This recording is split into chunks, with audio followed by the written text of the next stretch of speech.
देखिए, आज जो है क्लास 12th का जो अकाउंटेंसी है, जिसमें कंपनी एक सामान्य परिचय है और उसमें से ऑब्जेक्टिव क्वेश्चन को देखेंगे, है ना।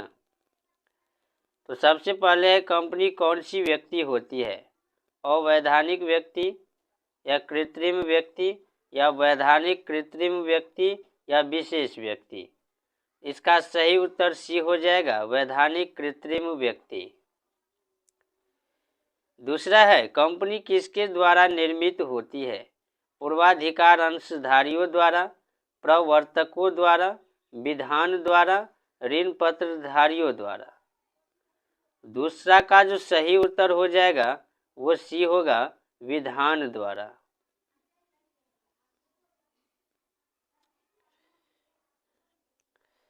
तीसरा क्वेश्चन है कंपनी का निर्माण साधारणतः किस उद्देश्य के लिए किया जाता है, जनता की सेवा करे, लाभ कमाने के लिए, सरकार को लाभ पहुंचाने के लिए, इनमें सभी। तो इसका सही उत्तर बी हो जाएगा, लाभ कमाने के लिए।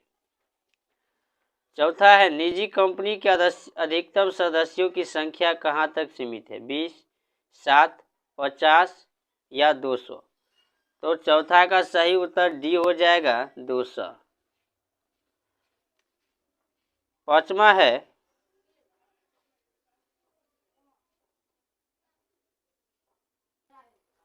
इनमें कौन सी कंपनी की विशेषता नहीं है, कृत्रिम, पृथक, वैधानिक, आश्रित, असीमित दायित्व, विधान द्वारा निर्मित।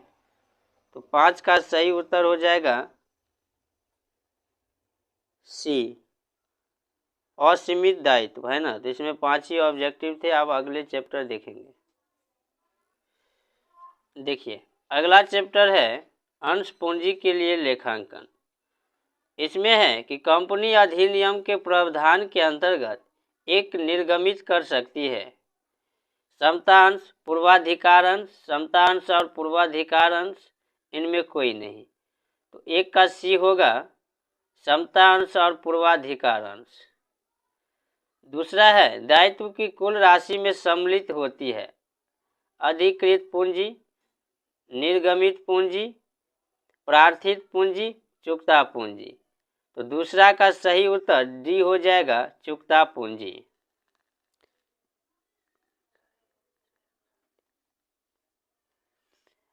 तीसरा है प्रतिभूति प्रीमियम का प्रयोग नहीं हो सकता सदस्यों को लाभ बांटने के लिए, सदस्यों को बोनस अंशों के निर्गमन के लिए, कंपनी के प्रारंभिक व्ययों के अपलेखन के लिए, ऋण पत्रों के निर्गमन के बट्टे के अपलेखन के लिए।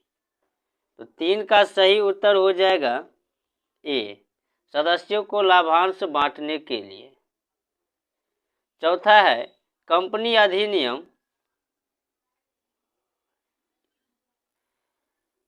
अधिनियम 2013 की किस धारा के प्रावधान के अंतर्गत कंपनी बट्टे पर अंशों का निर्गमन नहीं कर सकते हैं, 78, 79, 52 या 53। तो इसका सही उत्तर हो जाएगा 4 का डी, यानी 53।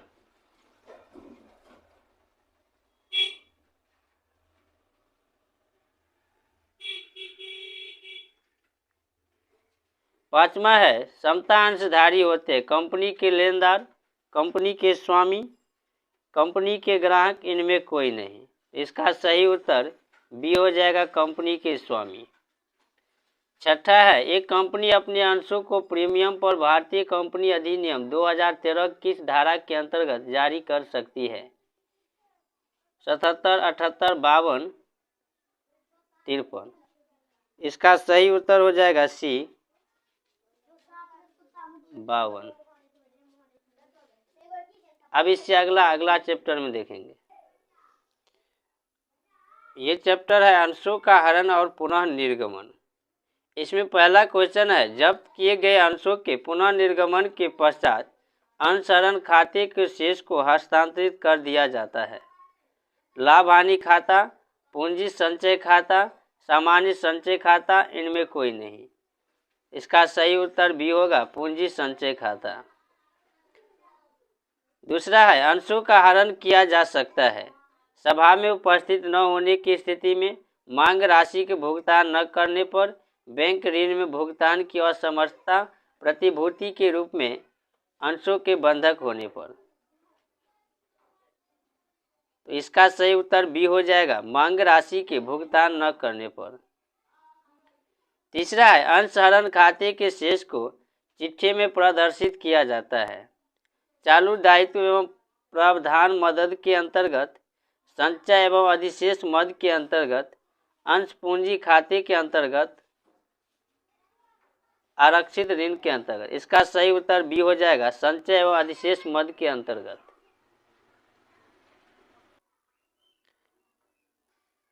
अब है ऋण पत्र का निर्गमन।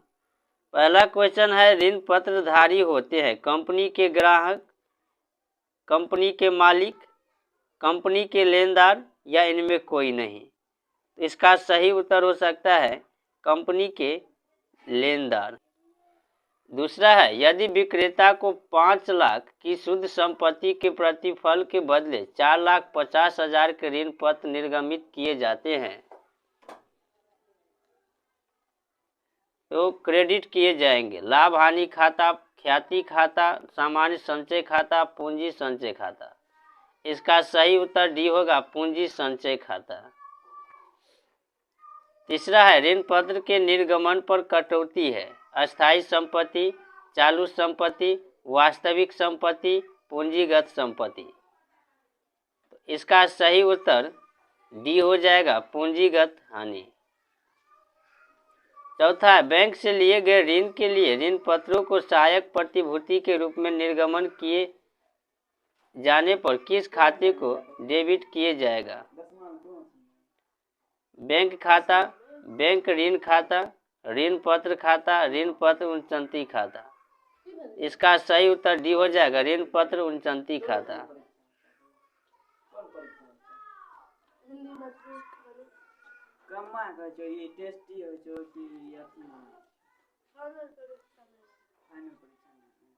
पांचवा है, ऋण पत्र है, ऋण पत्र का प्रमाण पत्र, नगद का प्रमाण पत्र, साख का प्रमाण पत्र, उपरोक्त में से कोई नहीं। इसका सही उत्तर ये होगा, ऋण का प्रमाण पत्र। छठा है, ऋण पत्रधारी प्राप्त करते हैं लाभांश, ब्याज, लाभ, इनमें कोई नहीं। इसका सही उत्तर हो जाएगा बी, ब्याज। सातवां है, ऋण पत्र पर ब्याज की दर होती है 12%, 20%, निश्चित दर 15%, 20%। आठवां है, ऋण पत्रों को शीर्षक के अंतर्गत दिखाया जाता है अंश पूंजी, संचय, दीर्घकालीन ऋण, इनमें कोई नहीं। इसका सही उत्तर सी हो जाएगा, दीर्घकालीन ऋण। इससे आगे अगले चैप्टर में देखें।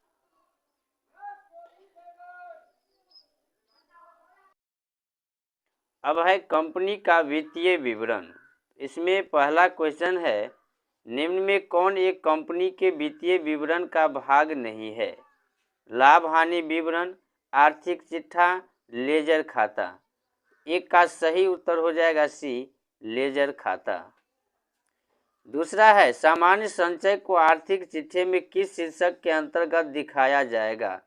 विविध व्यय, अंश पूंजी, संचय एवं अतिरेक, इनमें कोई नहीं। तो 2 का सही उत्तर हो जाएगा सी, संचय एवं अतिरेक।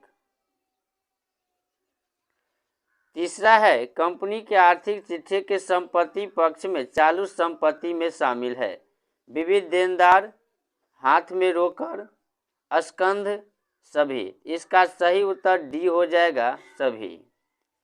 चौथा है, लाभ हानि विवरण का डेबिट शेष दर्शाया जाएगा चिट्ठी के संपत्ति भाग में, चिट्ठी के दायित्व भाग में, संचय एवं अधिशेष में, शीर्षक के अंदर, संचय एवं अधिशेष शीर्षक के अंतर्गत, ऋण, ऋणात्मक मद के रूप में। इसका सही उत्तर डी हो जाएगा, संचय एवं अधिशेष शीर्षक के अंतर्गत ऋणात्मक मद के रूप में।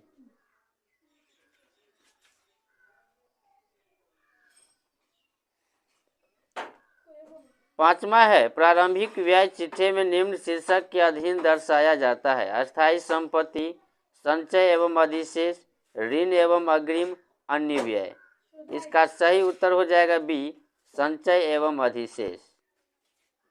छठा है वित्तीय विवरण होते हैं प्रत्याशित तथ्य, अभिलेख तथ्य, अनुमानित तथ्य, इनमें सभी। इसका सही उत्तर बी हो जाएगा अभिलेखित तथ्य। अब है ऋण पत्र का शोधन। इसमें पहला क्वेश्चन है कंपनी नियम 2014 के अनुसार शोधन के पूर्व ऋण पत्र की राशि कितने प्रतिशत से ऋण पत्र कोष का निर्माण करना होगा। तो ए है 50%, बी है 25%, सी है 70% और डी है 100%। इसका सही उत्तर हो जाएगा एक का बी, 25%। दूसरा है ऋण पत्र के शोधन के पश्चात सेकंड फंड लेखा का शेष अंतरित होता है। लाभ हानि विवरण में, लाभ हानि अधिक के विवरण में, सामान्य संचय लेखा में, सेकंड फंड लेखा में। दो का सही उत्तर हो जाएगा सी, सामान्य संचय लेखा में। तीसरा है अपने ऋण पत्रों के रद्द करने पर हुए लाभ का अंतरण होगा।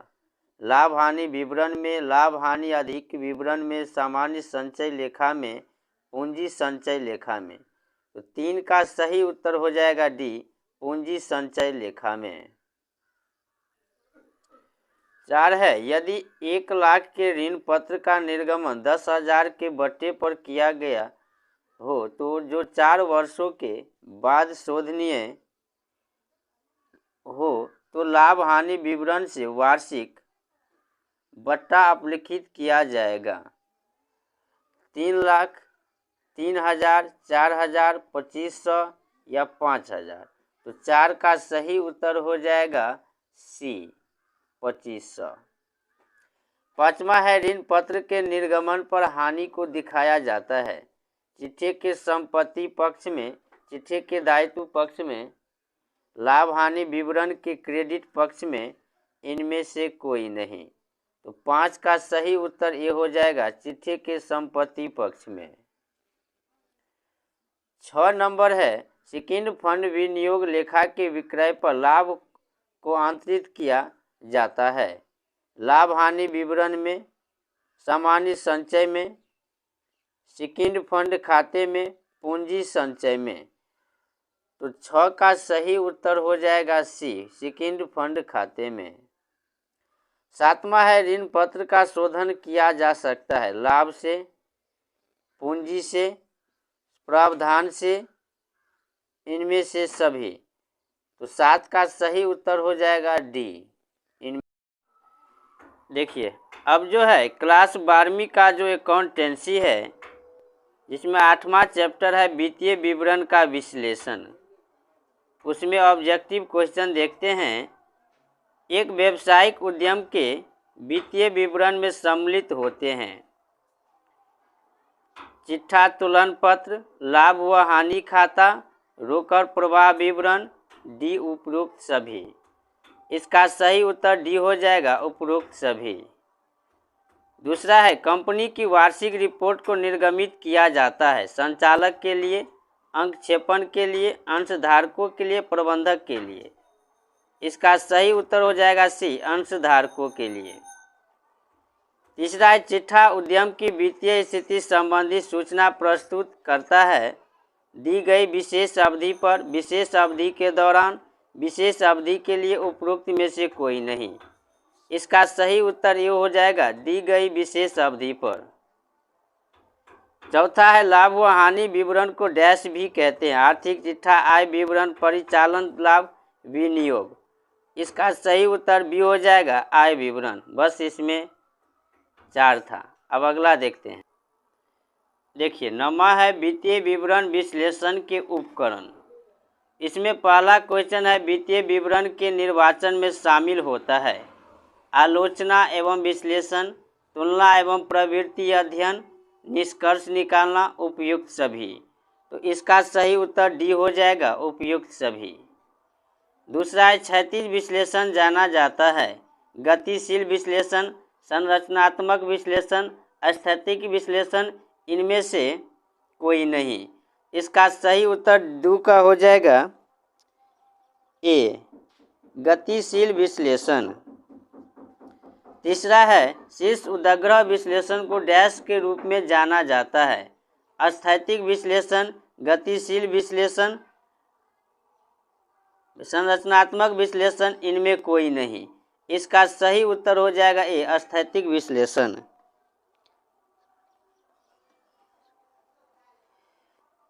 चौथा है तुलनात्मक विवरणों को डैश के रूप में कहते हैं। क्रियात्मक विश्लेषण, क्षैतिज समांतर विश्लेषण, लंबवत रूप में विश्लेषण, बाह्य विश्लेषण। 4 का सही उत्तर हो जाएगा बी, क्षैतिज समांतर विश्लेषण।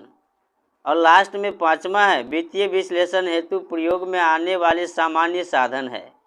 क्षैतिज विश्लेषण, लंबवत विश्लेषण, अनुपात विश्लेषण, उपयुक्त सभी। इसका सही उत्तर हो जाएगा डी, उपयुक्त सभी। अब अगला देखते हैं। 10वां है समान आकार के विवरण।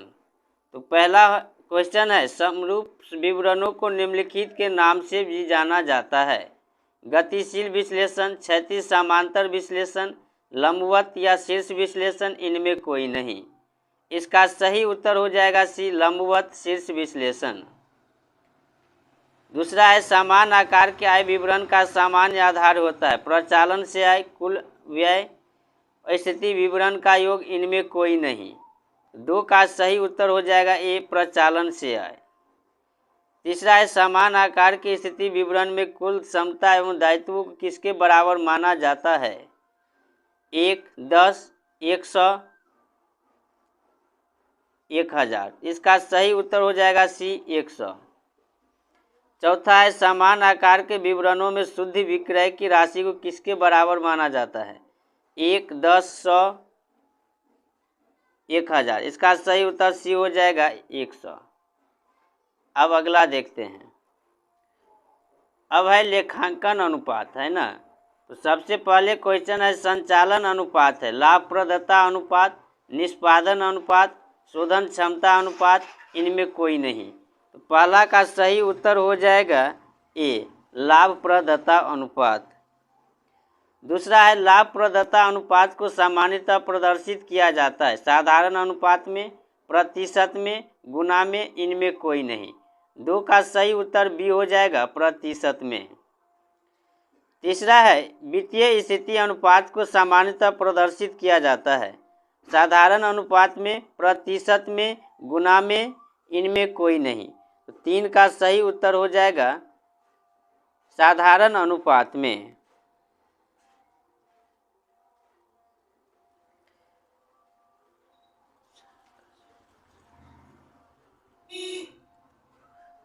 चार है अम्ल परीक्षण अनुपात की गणना करने में निम्नलिखित संपत्ति में कौन सी संपत्ति को ध्यान में नहीं रखा जाता है? रोकड़, प्राप्य विपत्र, रहतिया, इनमें कोई नहीं। तो 4 का सही उत्तर हो जाएगा सी, रहतिया में। 5वां है आवर्त स्टॉक आवर्त अनुपात के अंतर्गत आता है तरलता अनुपात, लाभप्रदता अनुपात, निष्पादन अनुपात, इनमें कोई नहीं। तो 5 का सही उत्तर हो जाएगा सी, निष्पादन अनुपात। 6 का है आदर्श चालू अनुपात है 2, 1, 1, 2, 3, 2, 3, 4। तो 6 का सही उत्तर हो जाएगा ए, 2, 1। 7वां है आदर्श तरल अनुपात है 2, 1, 1, 1, 0.51, 1.5। इसका सही उत्तर हो जाएगा 1.1। अब अगला देखते हैं। अब है रोकड़ प्रवाह विवरण।